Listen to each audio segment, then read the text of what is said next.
नमस्कार, स्वागत है आपका एबीपी न्यूज में। आपके साथ मैं अखिलेश आनंद हूं। एक तरफ गुजरात चुनाव को लेकर प्रचार आखिरी दौर में है, वहीं दूसरी तरफ पूरे देश में इस वक्त भी श्रद्धा मर्डर केस की चर्चा जारी है।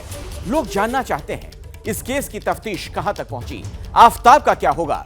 इसीलिए एबीपी न्यूज लगातार इस ब्रूटल मर्डर केस की हर अपडेट्स आप तक पहुंचा रहा है। आज आरोपी आफताब की पुलिस रिमांड खत्म हो गई, उसे तिहाड़ जेल में शिफ्ट कर दिया गया। लेकिन इन सब के बीच जांच टीम को फॉरेंसिक सोर्सेज से बेहद अहम जानकारी मिली है।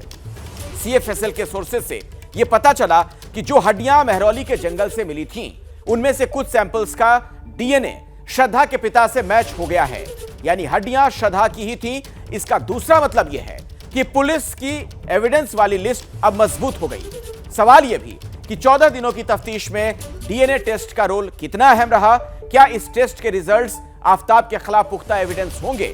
इसी को लेकर हमने एक स्पेशल रिपोर्ट तैयार की है, देखिए।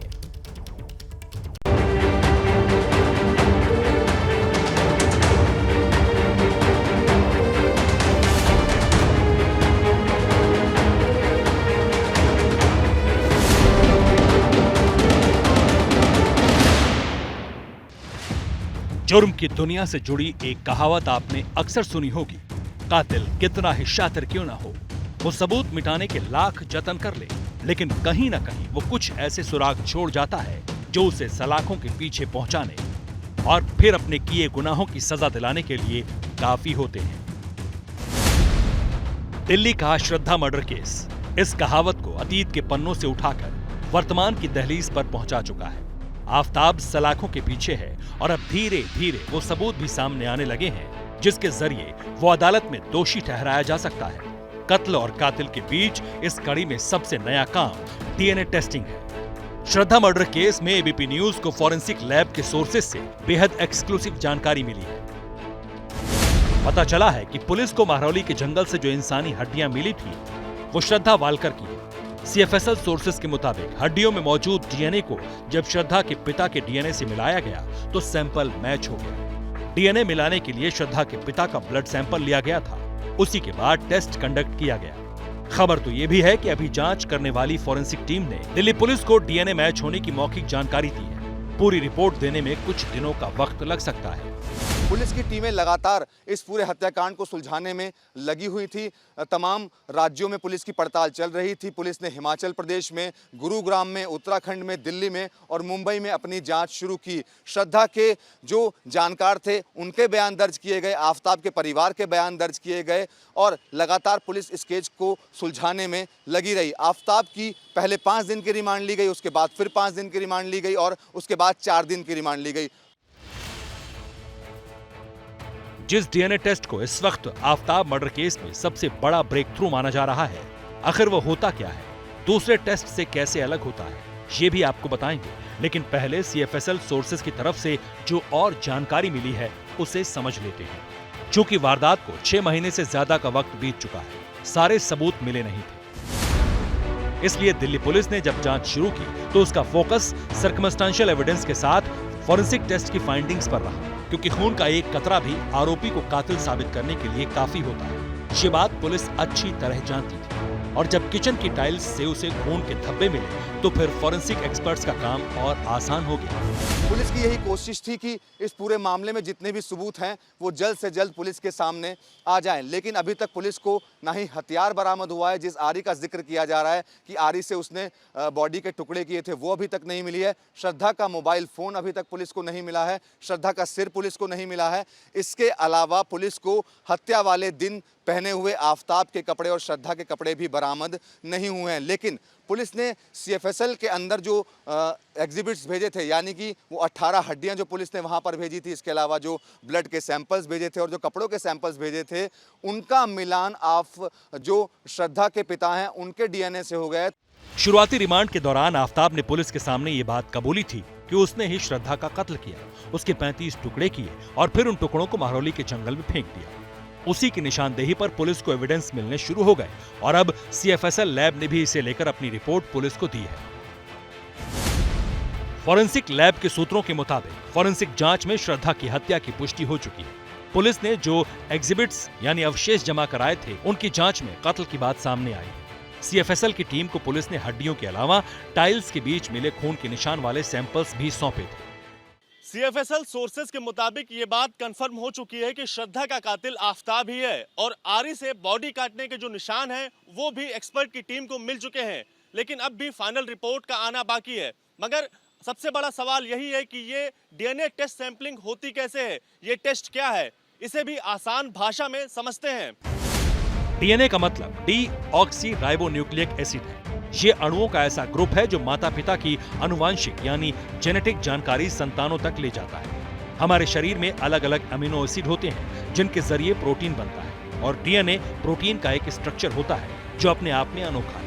साधारण शब्दों में डीएनए का दूसरा मतलब यह है कि पूरी दुनिया में आपके जैसा कोई नहीं होगा। हाँ, इसका कुछ हिस्सा अपने परिवार के सदस्यों से जरूर मिलता है। बस इसी हिस्से के आधार पर यह पता लगाया जाता है कि एक इंसान का डीएनए दूसरे से मैच करता है या नहीं। डीएनए टेस्ट के जरिए यह भी पता लगाया जाता है कि कोई शख्स किसी का बायोलॉजिकल पेरेंट है या नहीं। देखिए, डीएनए जो है एक तरह का, एक व्यक्ति जब दूसरे व्यक्ति को जन्म देता है तो कुछ जेनेटिक मटेरियल वो ट्रांसफ़र करता है अपनी दूसरी पीढ़ी में। आसान शब्दों में ये डीएनए जो है ये डाईऑक्सी न्यूक्लिक एसिड, इसका फुल फॉर्म है, ये कहा जाता है। ऐसा माना जाता है कि ये कई करोड़ों लोगों में रिपीट होने की संभावना इसकी कम होती है, जिसके जरिए ये आइडेंटिफिकेशन के लिए सबसे बड़ा टूल माना जाता है। यानी कि अगर एक डीएनए किसी को मिला, डीएनए की उसकी प्रोफाइलिंग की गई और वो किसी सैंपल से मैच कर गई, तो इसका मतलब ये वही है। अब कई लोगों के मन में ये सवाल भी है कि डीएनए टेस्ट होता कैसे, और महरौली के जंगल से जो हड्डियां मिली उससे ये कैसे पता चला कि वो श्रद्धा की ही थी। तो इसे लेकर भी कुछ तथ्य आपको समझ लेने चाहिए। असल में डीएनए टेस्ट दो तरीके से किया जाता है। बॉडी का फ्लूइड, चीक सेल्स, बाल, नाखून, ये सब कुछ इंसान के शरीर के डीएनए को कैरी करते हैं। लेकिन डीएनए टेस्ट का सबसे कॉमन प्रोसेस होता है इंसान के गाल के अंदर से एक स्वैब लिया जाता है, या फिर इंसान के खून का नमूना भी लिया जा सकता है, जैसा श्रद्धा के पिता विकास वालकर का लिया गया। अब डीएनए वाले सैंपल में एंजाइम का एक सॉल्यूशन डाल दिया जाता है। इससे सेल्स की मेम्ब्रेन्स यानी ऊपरी परत टूट जाती है। अब सवाल है कि डीएनए को सैंपल के दूसरे हिस्से से अलग कैसे किया जाए। तो इसके लिए इलेक्ट्रोफोरेसिस नाम की प्रक्रिया होती है, जिसमें सैंपल से अणुओं को अलग करने के लिए इलेक्ट्रिक फील्ड तैयार की जाती है। इस प्रोसेस के जरिए डीएनए का जो अनोखा स्ट्रक्चर होता है वो सैंपल के दूसरे हिस्से को बाहर की तरफ धकेल देता है।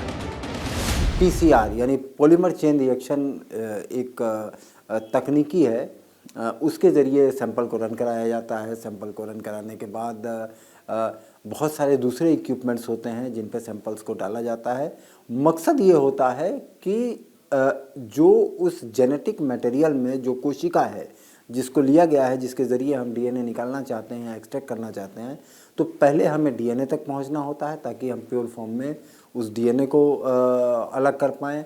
उसके बाद उसके स्ट्रक्चर को, उसके जो एलिमेंट्स हैं वो किस स्ट्रक्चर में लगे हुए हैं, ये समझने की एक प्रक्रिया है। सवाल ये भी है कि अननोन सैंपल, जैसे कि इस केस में महरौली के जंगल में मिली हड्डियां थीं, तो उसके साथ डीएनए मैच कैसे होता है। अब इसके लिए श्रद्धा के पिता के डीएनए सैंपल को जेनेटिक मार्कर्स के लिए टेस्ट किया गया होगा, क्योंकि इन जेनेटिक मार्कर्स के जरिए ही रिलेशनशिप की पहचान हो सकती है। असल में हमारे शरीर में हजारों जेनेटिक मार्कर्स होते हैं, लेकिन जब बायोलॉजिकल रिलेशन को लेकर डीएनए टेस्ट होता है तो इसमें सिर्फ 16 से 21 जेनेटिक मार्कर्स की ही जरूरत होती है। अब जब जेनेटिक मार्कर्स मिल जाते हैं तो फिर उसे अज्ञात डीएनए सैंपल से मैच कराया जाता है। तो इससे पता चलता है कि उस सैंपल में भी डीएनए डोनर वाले जेनेटिक मार्कर हैं या नहीं। ध्यान देने वाली बात यह है कि पिता और उसकी संतान की पहचान के लिए यह जरूरी है कि बच्चे के आधे जेनेटिक मार्कर्स के साथ पिता के जेनेटिक मार्कर्स मैच होने चाहिए। यानी जो हड्डियां बरामद हुई उससे जब सैंपल एक्सट्रैक्ट किए गए और फिर उन्हें जब विकास वालकर के डीएनए सैंपल से मिलाया गया तो मार्कर्स आधे से ज्यादा मैच कर गए होंगे। ये एक लंबा प्रोसेस है, बहुत ही सावधानी से इसको किया जाता है। उसके बाद इसको दूसरे सैंपल, जो भी सस्पेक्टेड सैंपल होता है, उससे मैच कराया जाता है। अगर इन दोनों की जो संरचना है कि इसके एलिमेंट किस तरीके से ऑर्गेनाइज हैं और सैंपल के मटेरियल जो कंपोनेंट्स हैं वो किस तरह ऑर्गेनाइज हैं। अगर इन दोनों का ऑर्गेनाइजेशन मैच कर जाता है तो ये कहा जाता है कि डीएनए की जो प्रोफाइल है वो मैच कर रही है। और ये अदालत को या जो भी जांच करता है या इन्वेस्टिगेशन एजेंसी है उसको बताया जाता है कि ये सैंपल और ये जो आप हमको लेके आए हैं सस्पेक्टेड सैंपल, ये दोनों एक ही हैं, यानी एक ही व्यक्ति के हैं और ये व्यक्ति वही है। अब अगर इंसानी शरीर की संरचना के इतने बारीक हिस्से का टेस्ट होना है तो जाहिर है ये कोई साधारण काम नहीं है। इस प्रोसेस में वक्त लगता है। हमारे रिपोर्टर ने बताया कि 22 नवंबर को पुलिस ने एविडेंस सीएफएसएल को हैंडओवर किया और फिर श्रद्धा के पिता का डीएनए सैंपल लिया गया। यानी 5 दिन में पुलिस को डीएनए टेस्ट के बारे में जानकारी दी गई और वो भी अभी लिखित नहीं है। ये साफ हो चुका है कि जो हड्डियां बरामद की गई थी उनमें से जो कुछ हड्डियां हैं वो श्रद्धा की ही हैं। हालांकि अभी तक रिपोर्ट सीएफएसएल की नहीं आई है। मौखिक तौर पर दिल्ली पुलिस को ये जानकारी दे दी गई है। सूत्रों के हवाले से ये खबर है, जब जांच हुई तो ये साफ हो चुका है कि जो हड्डियां बरामद की गई थी उनमें से जो कुछ हड्डियां हैं वो श्रद्धा की ही हैं। अब दिल्ली पुलिस ने तैयारी कर ली है आफताब का नार्को टेस्ट करवाने की। पॉलीग्राफी टेस्ट उसका पूरा हो चुका है। लेकिन इतना जरूर है कि जांच टीम के लिए डीएनए टेस्ट आफताब के खिलाफ बहुत बड़ा एविडेंस है और अब पुलिस को नार्को टेस्ट का इंतजार है, क्योंकि अगर नार्को के दौरान आफताब ने किसी और सबूत के बारे में बता दिया, आरी या फिर शव के सिर की सटीक जानकारी दे दी और वो बरामद हो गया, तो फिर अदालत के सामने आरोपी का जुर्म साबित करने में ज्यादा परेशानी नहीं होगी। जैसे ही घड़ी का काटा दोपहर 2:30 पे आए, बबीता जी का दिल सास बहू साजिश के लिए मचल जाए। और ये है इनकी बहू, पूरे दिन ऑफिस की टेंशन हो जाए गॉन जब ये करें अपना फेवरेट शो फ्री टाइम पे ऑन। इनकी तरह आप भी देखें अपना फेवरेट शो अपने टाइम पर और डाउनलोड कीजिए एबीपी लाइव ऐप अपने स्मार्ट टीवी पर।